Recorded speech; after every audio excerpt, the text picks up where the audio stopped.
Achoo. Happy Tuesday, friends.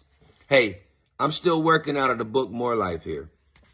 And I want to talk to you about commitment number 3. Think and act only on what serves you well. Now, notice I didn't say feel. I said think and act, because we have to be very careful about making decisions or creating thought processes and actions that are generated around the way that we feel. God gives us a whole arrangement of feelings.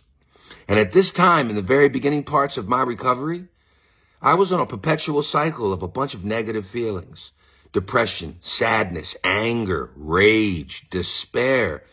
I mean, the list goes on and on. But luckily, I had a great mentor and friend in Mr. Clyde Foster, who was an Army advocate who was going to help me transition from the Army to the civilian world. I call him a mentor and friend because I spent a tremendous amount of time in his office bitching and moaning about the difficulties that I was undergoing. And he would listen and validate, and with a caring ear, when I got done exhausting my excuses, he would look at me to talk about things that we could think about and actions we could think about that would serve me, that would serve my family. And he'd say, Mr. Braswell, I understand about the challenges that you're having, but let's spend some time thinking about the things that are helpful. Because those things we can do something about. Those things we can create some motivation to move ourselves forward. So I really appreciate his words, and this is where this commitment really comes from. So what are you thinking about? How are you acting? And are they wrapped up in your feelings?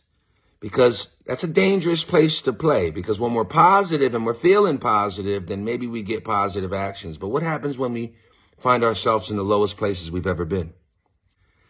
Here, let me read a scripture to you real quick, and then I'll get out of your hair. Finally, brethren, whatsoever things are true, whatsoever things are honest, whatsoever things are just, whatsoever things are pure, whatsoever things are lovely, whatsoever things are of good report, if there be any virtue and if there be any praise, think on these things. That's Philippians 4:8. That's Paul the Apostle helping us pay attention to those things that we should be thinking about. They're not always wrapped up around the things that we're feeling. Hope this was helpful, friends. I love you. God bless you.